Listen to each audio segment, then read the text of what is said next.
Duka mendalam menyelimuti keluarga Azwar. Dijanjikan menjadi penyanyi di Malaysia, malah jadi korban perdagangan orang di Kamboja.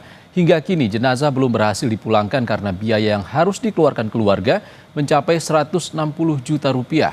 Berikut cuplikan dialog dengan bibi dan adik Azwar dalam program Sapa Indonesia Pagi. Mas Abdul Aziz, ini bisa diceritakan lebih dulu kepada kami pemirsa Kompas TV juga di rumah. Jadi sebenarnya Azwar ini awalnya berangkat hendak dijanjikan ke Malaysia untuk menjadi sebagai penyanyi, tapi justru ke Kamboja. Ini ceritanya seperti apa? Kalau ceritanya Bu, kami kan tidak pernah pertama pergi dia nggak pernah ngomong Bu. Tiba 1 bulan sudah di Kamboja dia baru memberitahu keluarga bahwasanya dia sedang berada di Kamboja Bu. Sebelum berangkat, Bibi Nur Hayati dan juga Mas Abdul Aziz, Azwar tidak pernah cerita ini saya mau berangkat kemana untuk bekerja dengan agen TKI apa, belum pernah ada cerita soal itu? Belum pernah Bu, belum pernah, dia tidak pernah bilang dia mau pergi ke Malaysia. Tiba-tiba dia ngabarin sudah berada di Kamboja Bu. Jadi berangkat itu kalau tidak salah tepatnya tanggal berapa Azwar ini? Tanggalnya kurang ingat, dia bulan 3 kemarin Bu, sebelum Hari Raya Idul Fitri Bu. Pertengahan bulan puasa, Bu. Oke, pertengahan bulan puasa. Setelah sempat ada komunikasi sebelumnya pada keluarga Azwar? Sebelumnya belum ada komunikasi Bu. Kepada Bibi Nur Hayati? Setelah 1 bulan di Kamboja, baru memberi kabar Bu, kalau bahwasanya dia di Kamboja. Dia sedang sakit, masa itu dia sedang sakit.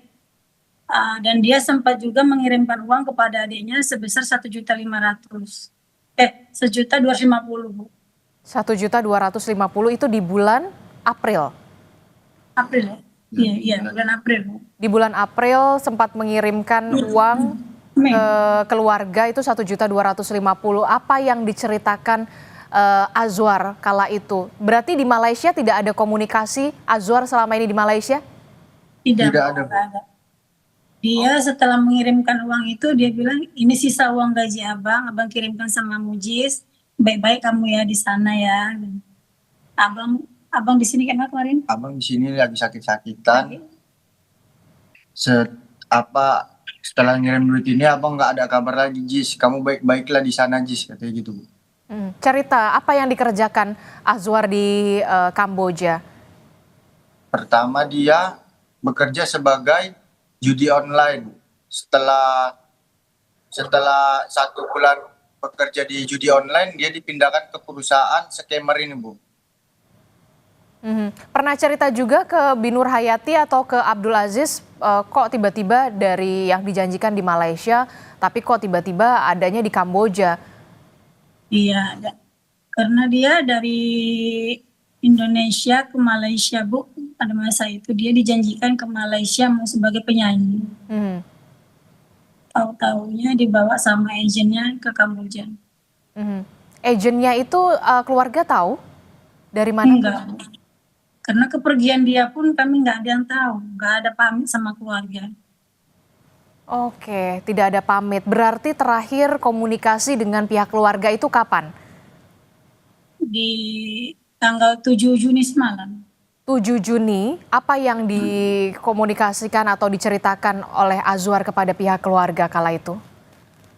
Dia meminta uang denda sebesar 40 juta untuk denda dia mau pulang ke Indonesia.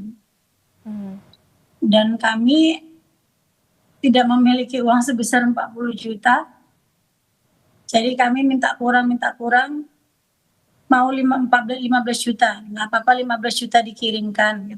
Saya jamin, itu yang ngomong bosnya Azwar kali ya. Bosnya Azwar ya kan? Bosnya Azwar yang bilang, yang menjaminkan, abang kamu saya jamin pulang ke Indonesia, tapi kirimkan uang sebesar 15 juta untuk bayar dendanya. Setelah kami kirimkan di tanggal Juni, uang 15 juta itu 5 menit setelah kami mengirimkan uang itu hilang kontak Bu. mati terus handphonenya. Lalu sampai di tanggal 13 Juni di hari Jumat jam 8 pagi kami mendapatkan kabar bahwasanya anak kami Azuar telah meninggal dunia di Kamboja dengan melompat dari gedung lantai 3. Siapa yang mengabarkan kepada pihak keluarga bahwa Azuar meninggal dunia karena jatuh dari gedung lantai 3? Pihak KBRI, Bu. Pihak KBRI. Tapi kemudian keluarga sempat menceritakan sebelumnya pada awal Juni pernah kontak dengan Azuar dan keluarga atau bos dari Azuar ini meminta sejumlah uang, sudah diceritakan ke KBRI? Sudah. Apa tanggapan dari KBRI kala itu? Ya, Mereka masih sedang melakukan penyelidikan, Bu, ke polisi Kamboja, Bu. Sedang BAP. Apa yang kemudian diceritakan dari KBRI, apa yang kemudian menyebabkan Azuar ini harus melompat dari lantai 3 dan akhirnya meninggal dunia, berusaha kabur atau seperti apa? Diceritakan oleh KBRI? Tidak diceritakan, Bu. cuman kan sebelumnya dia memberitahu pada keluarga kalau dia mendapatkan penyiksaan, Bu. Disekap dan disetrum berkali-kali. Oke. Itu aja. Kita beralih